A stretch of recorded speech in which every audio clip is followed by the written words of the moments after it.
So let's get into Leeds, because you're the councillor in Leeds.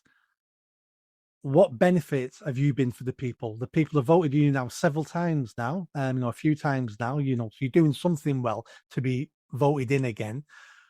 What benefits have you helped deliver to that area, and why should more people vote SDP in the local elections? Because of what you can deliver. So sell yourself, basically. Okay, I think what I brought, what the Labour councillors before me didn't bring, was probably a work ethic, and a connection to the actual community where I've been born and raised and still live now. And previously, our councillors often lived the opposite end of the city, in the wealthier suburbs, and didn't really understand the area as much as they thought they did. And they had different views. Like, I'd say my ward's quite Brexit supporting, where all our previous councillors fought against Brexit. So we have 3 councillors in our ward, and all 3 were campaigning against Brexit when most of the area was for Brexit. So it was just that disconnect from what everyone else believed and what they believed. And I think it took me I think it was the 5th time I got elected after 5 elections.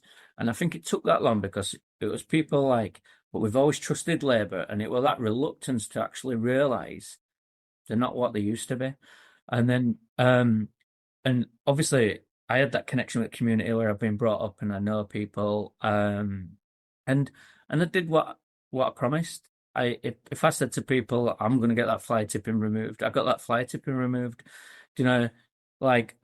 And I've kind of run on that philosophy since I got elected, that if I say I'm going to do something, I'm going to do it. And if I can't do it, I'll tell you exactly what my barriers are. I'm not being able to do that, so that people are informed on the reasonings behind stuff, and they can agree or disagree. But what they'll know is I've given 110% to do what I can do.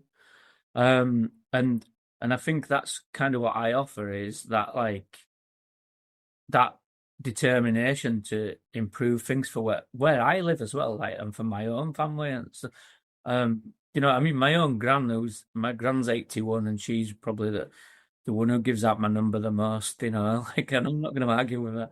So, this, and since then we got Emma and we got Rob elected alongside me. We've taken over the ward, got all 3 councillors now. Excellent.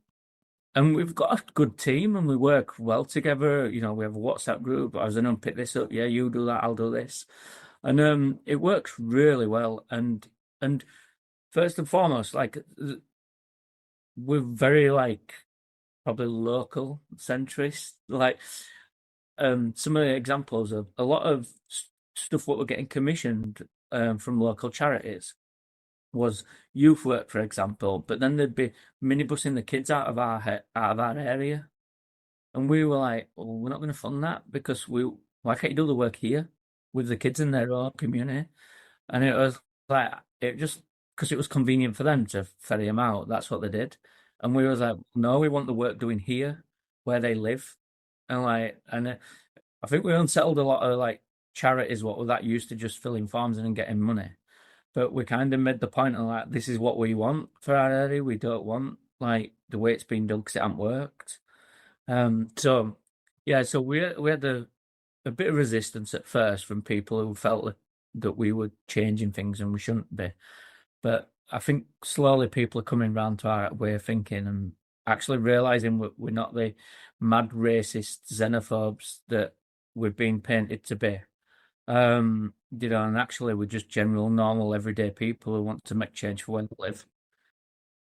Yeah, I mean, we're in some sort of unreality now where members of the SDP are called racist and xenophobes. I mean, if you guys can be called racist and xenophobe, that means everybody's a racist, everybody's a xenophobe. It's just crazy how this argument is just gone out through our societies.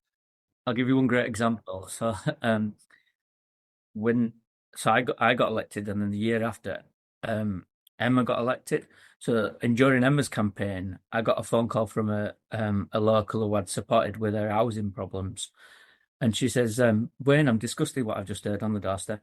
and a Labour activist told her that we hate gay people, and we will do anything to ban gay marriage and everything, and all of which are not SDP policy, and then she said turned him away because she said, well, actually, Wayne's helped me and my partner. It was a female couple, like, and then they were just like, "You're wrong about him, like, totally wrong." And so she rang me and she said, "I'm disgusted they'd even say that about you, and you've got my vote, 100% now, like more than ever." And it was quite nice to actually think actually people have got our back, people at Stanford, and they stood a trans candidate against Emma just to make a point because apparently we were transphobic because we believe in sex-based rights. And it was just like, wow, that they just used the person to make a statement. And it's kind of like, if that's not using somebody, what is? And it's quite disgusting the lengths they'll go to really to try and like muddy your name. But unfortunately for them, both me and Emma were born and bred in the area. We're really well known. Emma's run community centres and stuff like that. And then when it came to Rob, they just gave up. They just kind of like left us to it, really. So because they kind of realised it was over.